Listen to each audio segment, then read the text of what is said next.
Alors, bonjour à tous, bienvenue dans ce petit vidéo sur les systèmes d'équations. Donc, ce vidéo sera la suite logique du premier cours que nous avons donné sur le sujet. Donc, nous allons, au cours de cette vidéo, compléter le travail au sujet de la traduction de phrases et de contexte en équations. Et ensuite, on va simplement donc découvrir ensemble une première méthode pour résoudre ces systèmes d'équations qui se nomme la méthode de comparaison. Donc voilà. Au fur et à mesure que je vais dérouler les exemples qu'on a fait au dernier chapitre, je vais juste rappeler pas au dernier chapitre, plutôt au dernier cours, je vais juste rappeler quelques principes importants.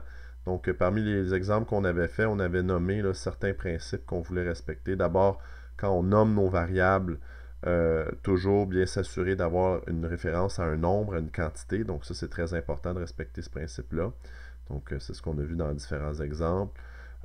Ensuite, un autre principe important, c'est que une information dans le contexte me donne une équation. Je n'essaie pas de mélanger les informations là, selon la situation en plusieurs, dans une même équation, par exemple. Je ne veux pas prendre plusieurs informations et toutes combiner ça dans une même équation. Donc, on veut simplement identifier les informations et en faire à chaque fois une seule équation pour chaque information indépendamment. Et aussi, on avait souligné quelques pièges possibles là, lorsqu'on utilise, par exemple, le mot fois. Donc, par exemple, dans l'exemple numéro 3, là, on avait là, le mot fois qui revenait. Il y avait un principe de toujours créer un équilibre dans notre équation, c'est-à-dire que on veut, par exemple, dans ce cas-ci, multiplier celui qui avait moins d'argent par 3. Bien que des fois ce soit un peu contre-intuitif de faire ça, on avait pu le montrer que c'était vraiment là, le principe à respecter dans ces cas-là. Donc voilà pour ça. On arrive à l'exemple 4 qu'on n'avait pas complété ensemble, donc je vais vous donner les solutions ici. Il s'agit d'une question là, qui porte sur le périmètre d'un terrain. Donc, on cherche les dimensions. Donc, quelles sont les dimensions d'un terrain? Bien, X, c'est la largeur et Y, c'est la longueur du terrain. On aurait pu inverser les deux quantités. Ça ne fait pas de grande différence, là, laquelle qu'on met X, laquelle qu'on met Y, mais les équations que je vais donner sont faites de sorte que X, c'est la largeur et Y, c'est la longueur. Si jamais vous avez inversé, je vais vous donner l'idée de qu'est-ce que ça aurait dû être vos équations euh, pour dans le fond, les variables qui sont inversées. Donc, la première équation va avec le premier bout de phrase. Si on le surligne, ici, c'est possible de le faire. Donc, le périmètre du terrain mesure 180 mètres. Donc, à ce moment-là, comment est-ce que je calcule le périmètre? Ben, c'est 2 fois la largeur et 2 fois la longueur. Donc, la première équation, 2x plus 2y est égal à 180. La deuxième équation est en lien avec le deuxième élément important. Donc, sa largeur mesure 15 mètres de plus que la moitié de la longueur. Donc, cette phrase-là, je peux simplement la lire et l'interpréter au fur et à mesure. Donc, la largeur, c'est x, est égale à 15 mètres de plus que la longueur y divisé en 2. C'est la moitié. Donc, je vais l'écrire ici. J'ai inversé le 15 et le y sur 2, mais au final, ça revient exactement à la même chose. Cette équation, si jamais vous aviez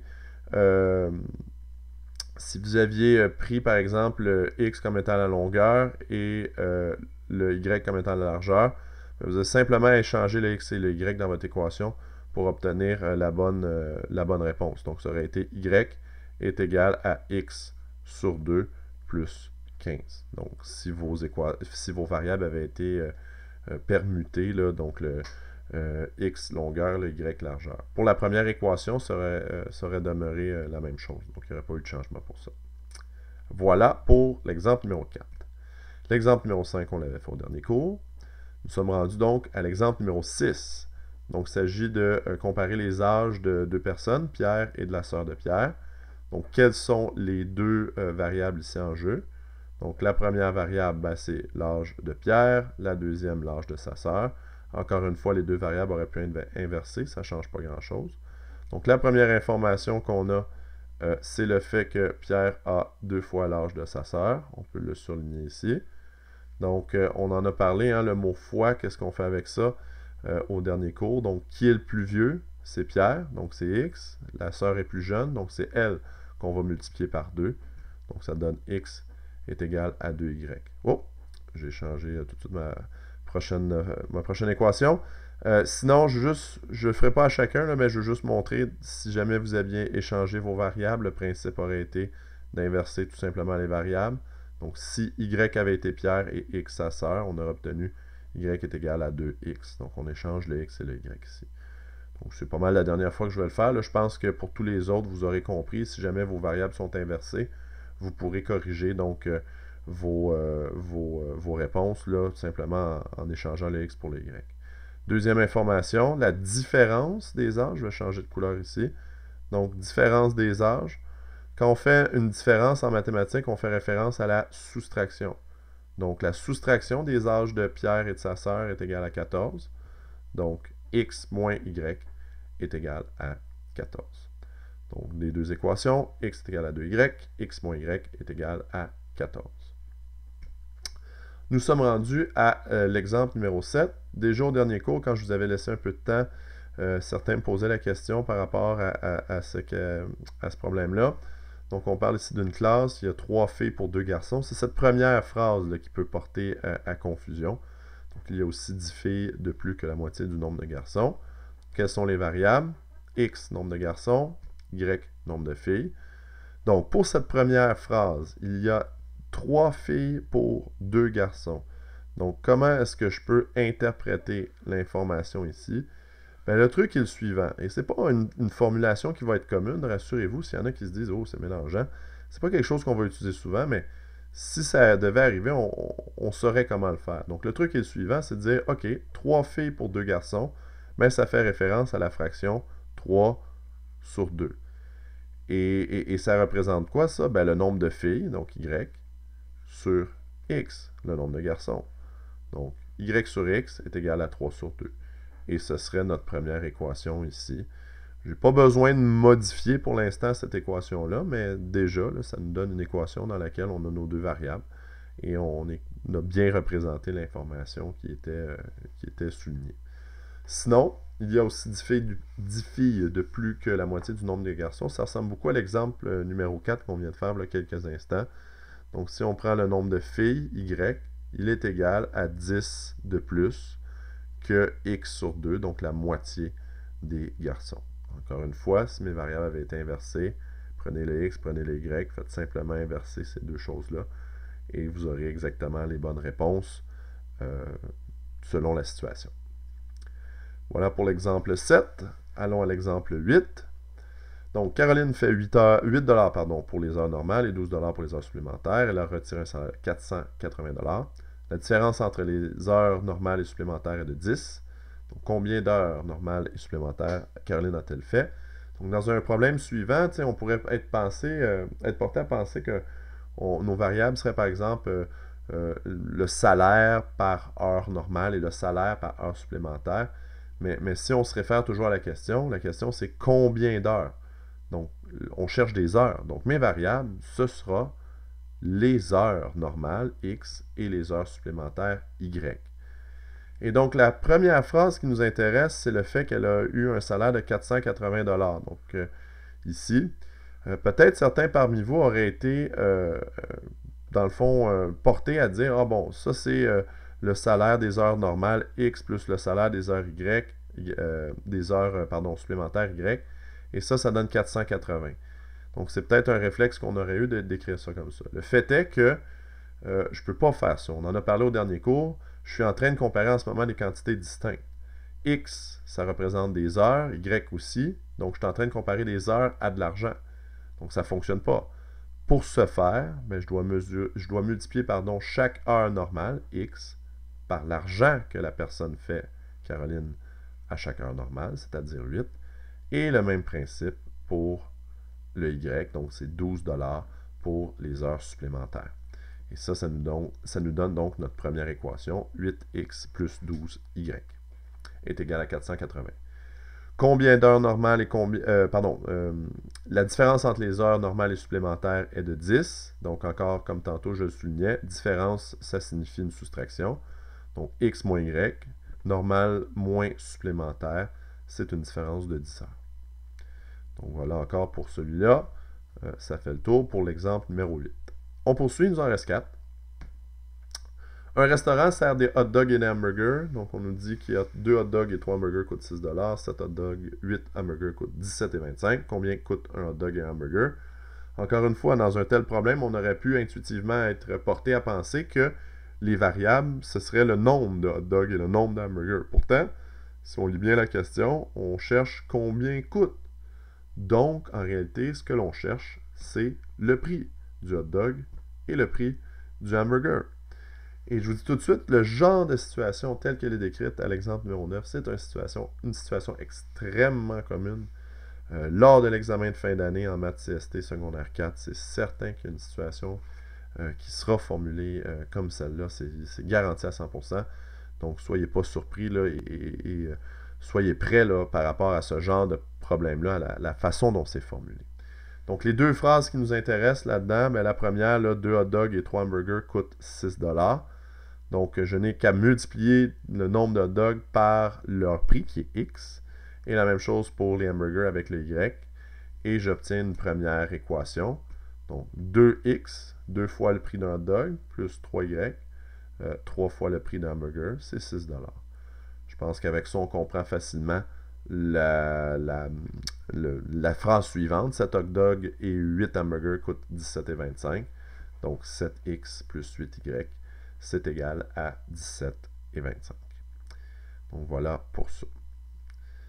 Allons à l'exemple numéro 10, qui est un exemple très particulier parce que assez différent, je vous dirais, de la majorité des autres exemples qu'on a vus jusqu'à présent. Donc, on nous parle ici de 2 villes et on nous parle de la température qu'il fait dans les villes. Je vous fais grâce là, de tout relire le texte, vous l'avez probablement déjà lu. Je vais tout de suite passer à la question. On nous demande à quelle heure les 2 villes auront la même température et quelle sera-t-elle? Donc, quelle sera cette température-là? Donc, on cherche 2 choses distinctes. On cherche une heure de la journée et on cherche également donc la température des villes à cette heure-là. Et donc, ça nous donne, encore une fois, je l'ai dit souvent, la question nous dit quelles sont les variables, parce que c'est ce que je cherche. Donc, ce que je cherche dans ce problème-là, c'est d'une part, en X, l'heure de la journée, où les 2 villes auront la même température, et en Y, la température, soit dans la ville A ou soit dans la ville B. Donc, et on cherche quand est-ce que, dans le fond, la température va être la même. Donc, ça va être la même pour les deux. Maintenant, si on s'intéresse à la façon dont est formulées les informations dans le texte, on nous parle de la ville A et de la ville B. On nous donne, dans le fond, quelle est la température, si vous voulez, initiale. Et ensuite, de combien la température augmente à chaque heure.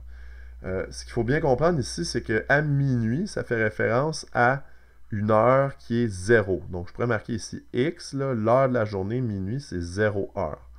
Donc, l'heure 0, c'est minuit. Et si je représentais grossièrement les informations ici dans une espèce de plan cartésien, je vais essayer de faire ça pour pas que ce soit trop laid, trop mal fait. Donc, je vais faire mon plan cartésien ici approximativement. X et Y. Donc, X, c'est les heures. Y, c'est la température.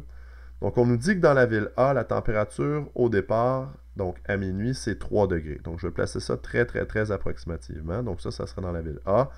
Et beaucoup plus bas, un peu plus loin, donc la température serait moins 17 dans la ville B. Donc, je les place sur l'axe des Y. Pourquoi? Parce que l'information de la température, c'est une donnée en Y.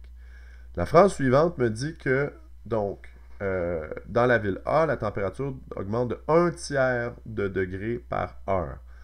Comment j'aurais pu reformuler ça? C'est de dire également, elle augmente de 1 degré à chaque 3 heures. Donc, c'est 1/3 par heure. À 1 heure du matin, je vais avoir 3 degrés plus 1/3. À 2 heures, 3 degrés plus 2/3.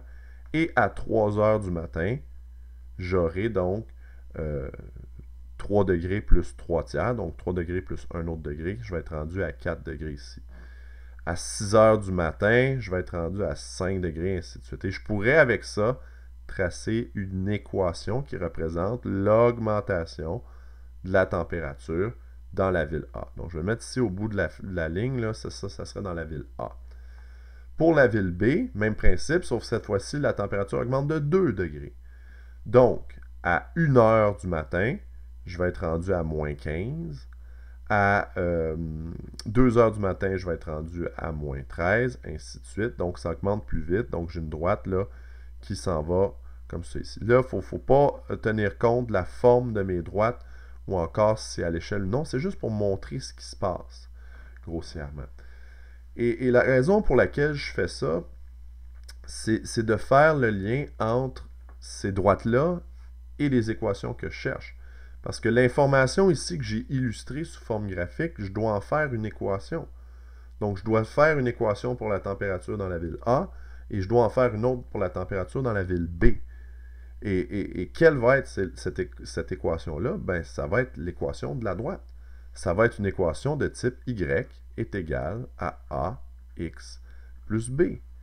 Et que signifient ces paramètres-là? Ben, le paramètre B, on le sait, c'est la valeur initiale. Donc, c'est le point de départ, c'est la température, si vous voulez, dans les villes à minuit.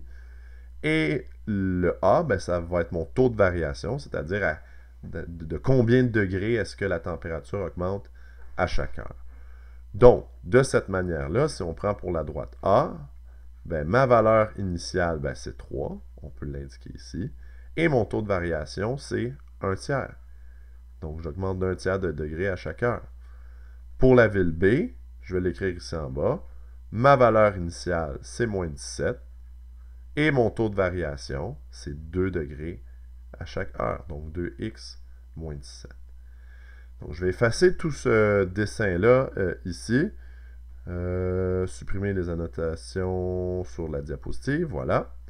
Et je vais donner les réponses correspondantes. Donc, dans la ville A, la température, c'est y est égal à x sur 3 plus 3, ou 1 tiers x plus 3, c'est la même chose. Et dans la ville B, y est égal à 2x moins 17. Donc, voilà un cas très particulier. On s'en reparlera assurément en classe. Mais chose certaine, c'est il y a quelques problèmes des fois qui ont cette forme-là un peu spéciale. Dans tous les autres problèmes qu'on a fait, le x et le y représentaient souvent deux fois la même chose, mais deux valeurs différentes. Et dans ce problème-là, ça correspond à deux quantités différentes, x et y. Donc, on reverra, là, puis on verra comment est-ce qu'on peut résoudre ce genre de questions-là pour la suite des choses. On est rendu à l'exemple 11. On va accélérer le rythme un petit peu, là, juste pour que je pense que ces exemples-là, on les maîtrise bien. L'exemple 11, on parle d'un garagiste qui vend de l'essence, donc de l'essence régulière, de l'essence super. Donc, X et Y, donc j'ai écrit là le nombre de litres d'essence, la quantité d'essence, ça aurait été correct également. Donc, X régulier, Y super. Donc, on sait qu'on a 4240 litres vendus, donc ça, c'est le total de mes deux types d'essence, donc X plus Y. Et on sait également qu'il vend 4 fois plus d'essence régulière que d'essence super. Donc, 4 fois plus veut dire, et ça c'est pour le régulier, donc on va l'écrire toujours en gardant l'idée de créer un équilibre dans l'équation. Donc, X, l'essence régulière, est égal à 4 fois Y, donc l'essence super. Voilà. Exemple 12. Donc, on a ici, je suis certain que si vous avez lu attentivement l'énoncé à la question 12, c'est pas évident à essayer de comprendre. Là, ça crée une certaine surchauffe du cerveau à essayer de comprendre la phrase qui est là. Donc, on a Gisèle qui dit à Marielle, il y a 7 ans, j'avais le triple de ton âge, et dans 7 ans, j'aurai le double de ton âge. Donc, quel âge ont-elles respectivement? Pour ce qui est des variables, ben ça va. On comprend assez facilement. On cherche l'âge des deux personnes ici, Gisèle et Marielle. Maintenant, comment faire pour essayer de décortiquer l'information qui semble assez complexe telle qu'écrit dans la phrase? Je vais commencer pour le premier et vous allez comprendre assez rapidement. Je n'aurai pas besoin de faire le même exercice pour le deuxième. La première chose, c'est d'essayer de comprendre qu'est-ce que ça veut dire il y a 7 ans. Si je prends l'âge de Gisèle et l'âge de Marielle, donc on parle de leur âge aujourd'hui, maintenant. Donc c'est X et c'est Y. Donc, si maintenant je veux faire référence à l'âge il y a 7 ans, ben, je dois retirer à l'âge actuel 7 ans. Donc, je vais faire x moins 7, y moins 7.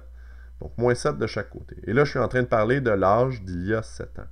Qu'est-ce qui se passait il y a 7 ans? Donc, Gisèle avait le triple de l'âge de Marielle. Donc, l'âge de Marielle devait être multiplié par 3. mais c'est l'âge de Marielle il y a 7 ans, donc c'est y moins 7.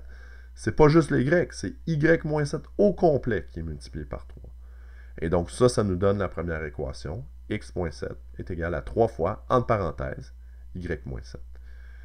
Si vous comprenez ce principe pour la première partie de phrase, vous comprenez le principe pour la deuxième. Dans 7 ans, donc ce sera x et y plus 7, et le double, ce sera fois 2. Donc je vous le donne dans le mille. L'équation 1, x moins 7 est égal à 3 fois entre parenthèses y moins 7. Et la deuxième, x plus 7 est égal à 2 fois entre parenthèses y plus 7. Je vous rassure tout de suite, des cas où on va essayer de vous piéger sur des formulations un peu tordues de phrases comme ça, ce sera rare, mais quand même, c'est bon de pratiquer ça si jamais il devait y avoir des cas un petit peu plus complexes, d'essayer de se donner les moyens de comprendre des phrases qui sont justement plus compliquées comme celle-là. Donc voilà pour tous les exemples de traduction de système d'équations. Donc avec tout ça, il ne devrait plus y avoir de doute dans votre esprit quand vient le temps de prendre une phrase et de la traduire en équation. Je pense qu'on est vraiment bien préparé. Maintenant, ce qui va nous intéresser, c'est bien le fun de faire des équations, mais si on ne peut pas les résoudre, ce n'est pas tellement intéressant. Donc l'idée, c'est de commencer à développer nos outils pour être capable de résoudre ces systèmes d'équations, pour être capable de trouver la réponse à la question, par exemple, à l'exemple 12, c'est de dire c'est quoi l'âge de Gisèle, c'est quoi l'âge de Marielle? Et on va être capable de faire ça. Maintenant, comment? On va avoir 3 méthodes. Évidemment, on ne les verra pas toutes aujourd'hui, on va en voir qu'une seule, qui est la méthode de comparaison. Et chacune des méthodes qu'on va voir va être adaptée à une situation particulière. Et c'est ce qu'on va noter à l'instant. Donc, je vais passer rapidement les choses qu'on avait notées au dernier cours. Donc ça, c'était dans le tableau au bas de la page 2. Donc ça, c'est déjà tout noté. Voilà, c'est réglé. Et nous sommes rendus à la page 3. Donc, pour parler de la méthode de comparaison. La première des choses qu'on veut faire, comme j'ai dit tantôt, chaque méthode qu'on va voir va être adaptée à une situation, à un contexte particulier. Donc, l'idée, c'est de savoir quand est-ce que j'applique la bonne méthode au bon moment. Et c'est ce qu'on va définir dès maintenant. La méthode de comparaison, on va l'utiliser lorsque dans notre système d'équations, la même variable, x ou y, mais la même, est isolée dans chaque équation.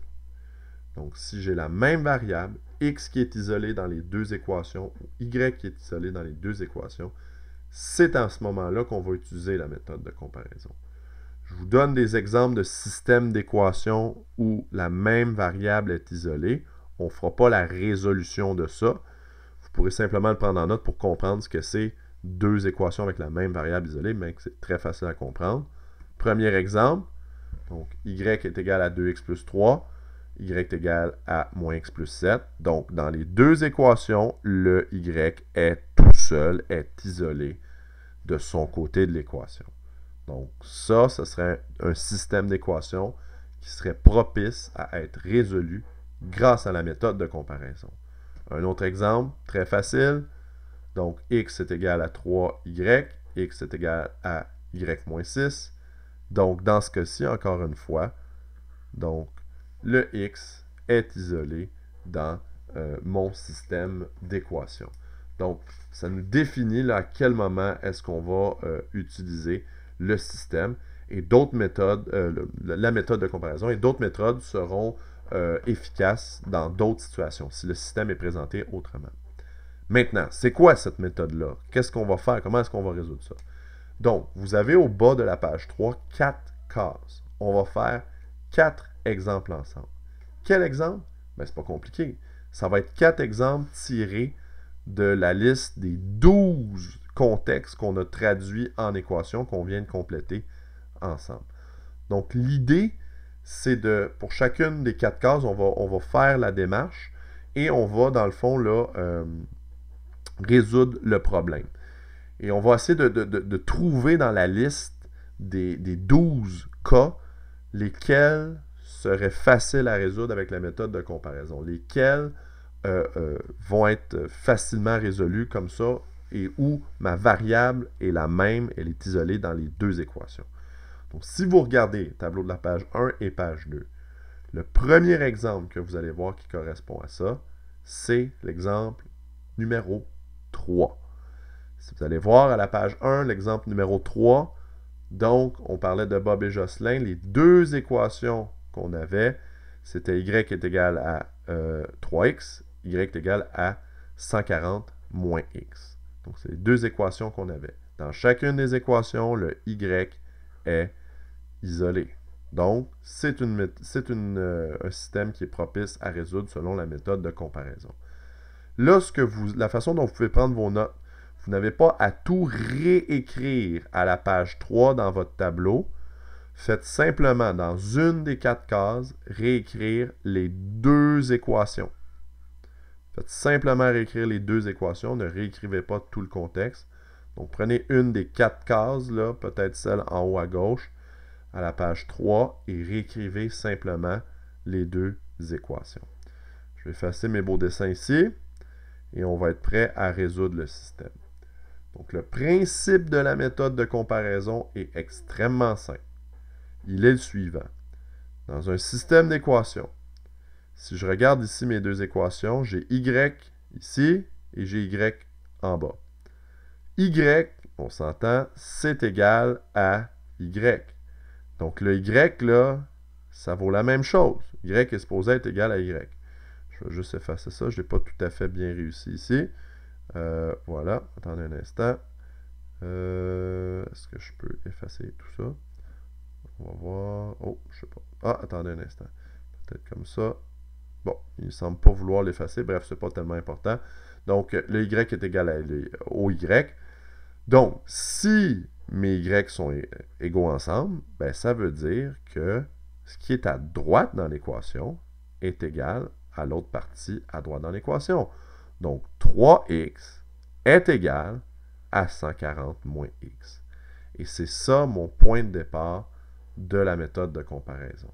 Donc, je vais créer une équation dans laquelle 3x est égal à 140 moins x. J'ai pris l'autre côté de mes deux équations et je l'ai égalisé. Pourquoi? Parce que y est égal à y. À partir de ça, le reste, c'est de l'algèbre. Donc, je veux résoudre cette équation-là et ça va me permettre de trouver x, le montant d'argent que possède Bob. Comment est-ce que je vais faire ça? Ben là, je vous le donne dans le mille. On va faire les étapes ensemble. Je vais regrouper tous les termes x ensemble. Première étape, plus x de chaque côté. Donc, si je fais plus x de chaque côté, on obtient donc 4x à gauche est égal à 140. Et ensuite, on va diviser les deux côtés de mon équation par 4. Et ça nous donne donc x qui est égal à 35. 140 divisé en 4, ça fait 35. Donc, on vient de trouver combien d'argent a Bob. Il a 35 $. Ensuite, je n'ai pas fini parce que je dois trouver combien d'argent a Jocelyn. Qu'est-ce que je vais faire pour trouver cette valeur-là? Je cherche y. Bien, j'ai deux équations que j'avais dès le départ ici, qui est y est égal à 3x et y est égal à 140 moins x. Donc, je vais les utiliser, ces équations-là, pour trouver la valeur de y. Laquelle je vais utiliser? Bien, celle que je veux au final. Je pourrais prendre la première, je pourrais prendre la deuxième, et théoriquement, si je prends une ou l'autre, je vais obtenir la même valeur de y. Pour cet exemple-là seulement, je vais vous montrer que si je calcule avec la première ou la deuxième équation, en remplaçant le x par 35, je vais obtenir la même valeur. Mais on ne sera pas obligé de le faire. On va juste toujours en utiliser une des deux. Et si on fait bien nos calculs, ça va nous donner la bonne réponse. Donc, je vais utiliser la première équation, y est égal à 3x. Je vais remplacer le x par 35. Donc, y est égal à 3 fois 35. Et si on calcule ça, ça nous donne que y est égal à 105 $. Et c'est la somme d'argent que possède Jocelyn.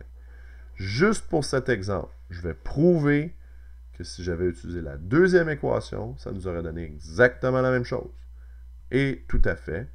Donc, si on prend le y est égal à 140 moins x, on remplace x par 35, donc ça fait 140 moins 35, et bien à ce moment-là, ça nous donne également 105 $. Dès lors, on a prouvé que l'une ou l'autre des deux formules vont nous donner exactement le même résultat. Et on a donc la réponse à notre question.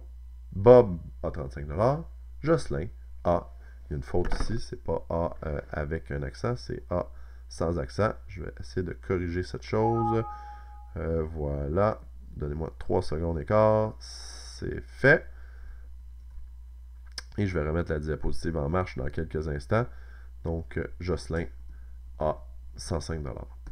Voilà pour ça. Un premier exemple de réglé. Et encore une fois, donc, on a vu la méthode qui était au final pas très très complexe.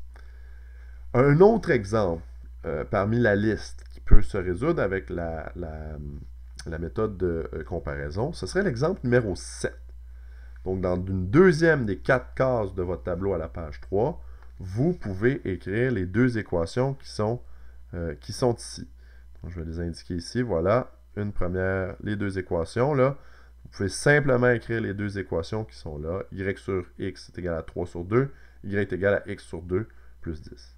Je suis certain en ce moment que certains se disent ben attendez une minute, là. Le prof, là, vous êtes trompé parce que dans mes deux équations, je n'ai pas la même variable qui est isolée. Le y n'est pas isolé dans chacune de mes deux équations. C'est vrai. Dans la première, le y n'est pas isolé. Sauf que c'est extrêmement facile d'isoler le y. Ça va me prendre une étape de calcul qui est très simple, c'est-à-dire de multiplier de chaque côté de mon équation par x. Ça va éliminer le dénominateur x dans mon équation et ça va me donner, donc, c'est ce que j'ai fait ici. Je vais effacer mes petits barbeaux. Voilà. Donc, fois x de chaque côté. Et ça nous donne l'équation y est égal à 3/2 fois x. Et donc, oui, à ce moment-là, ça fait deux équations où le y est isolé. Bon, je pense qu'on a compris le principe ici pour la méthode. On va y aller rapidement. Première étape, égaliser donc 3 sur 2x à x sur 2 plus 10. Donc, si on fait ça, voilà, ça nous donne l'équation suivante. Donc, 3 sur 2x est égal à x sur 2 plus 10. Et là, ici, c'est un cas où on a un dénominateur, où on n'aime pas vraiment travailler avec les fractions. Donc, qu'est-ce qu'on peut faire pour chacun des termes? On peut multiplier tous les termes par 2. Donc, 3 divisé par 2 fois 2, ça va annuler le dénominateur. Voilà qui est fait. X sur 2 fois 2, ça va annuler le dénominateur. Et 10 fois 2, ben, ça va faire 20. Donc, j'arrive avec l'équation 3x est égal à x plus 20.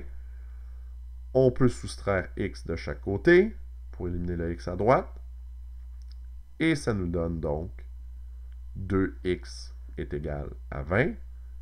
Si on divise par 2 de chaque côté, on obtient que x est égal à 10.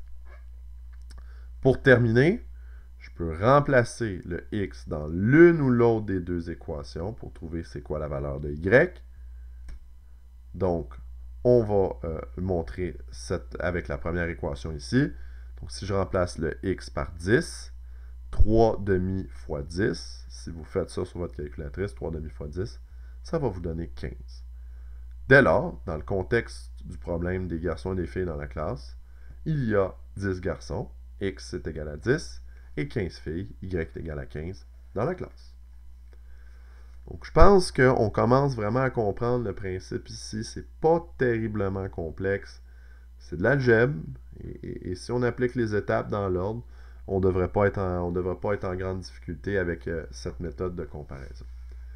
Il nous reste deux exemples. L'avant-dernier, donc, c'est celui avec les villes qu'on a travaillé tantôt.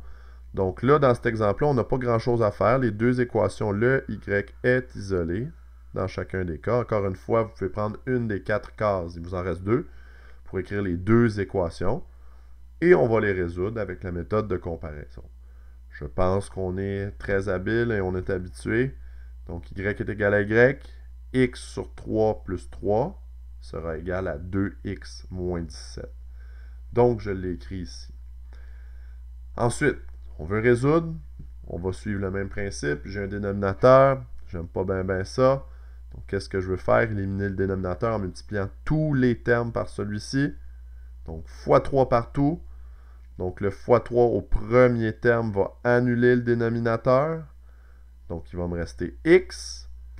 Ensuite, 3 fois 3, ça va donner 9. Est égal à 2x fois 3, ça va donner 6x.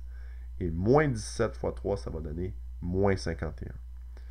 Ensuite, deuxième étape, je vais regrouper les termes ensemble. Donc, ce que j'ai choisi de faire ici, j'aurais pu faire moins x de chaque côté, mais moi, j'ai choisi de faire moins 6x. Donc, pour envoyer tous mes x à gauche, j'aurais pu envoyer tous mes x à droite, ça ne change pas grand-chose. Donc, moins 6x de chaque côté, ça va annuler, le 6x ici. Donc, x moins 6x, ça va donner moins 5. Plus 9 est égal à moins 51. Il me reste une avant-dernière étape. Donc, faire moins 9 de chaque côté. Donc, moins 51 moins 9, ça fait moins 5x, c'est égal à moins 60. Et on divise donc par la suite de chaque côté par moins 5, ce qui nous donne que x, qui est complètement en bas, peut-être vous aurez de la difficulté à voir, donc x est égal à 12. On a trouvé la valeur de x, on cherche la valeur de y, on peut remplacer dans l'une ou l'autre des deux formules. Tiens, j'ai choisi la deuxième ici, tant qu'à avoir une fraction, là, puis avoir à calculer avec une fraction, c'est pas agréable. Donc, on va utiliser la deuxième où il n'y a pas de fraction. On va remplacer le x par 12. Donc, y est égal à 2 fois 12 moins 17. Donc, 24 moins 17. Et y est égal à 7. Donc, si je veux répondre à la question quelle était l'heure alors que la température était la même dans les deux villes, donc l'heure x est égale à 12. Donc, 12, c'est midi. Et la température sera la même, ce sera 7 degrés dans la ville A et dans la ville B.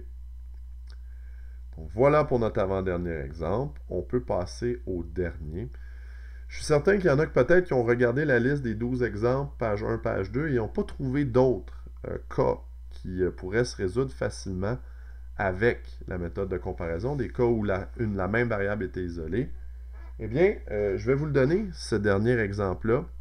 Et vous pourrez écrire les deux équations dans votre dernier carré disponible à la page 3.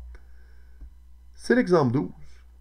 L'exemple de Marielle et de Gisèle. Encore une fois, certains pourraient dire « Ouais, mais il n'y a pas de variable, la même variable qui est isolée. » Mais en un petit calcul facile, on peut faire en sorte que les variables soient isolées. On va isoler la variable x dans chacune des équations.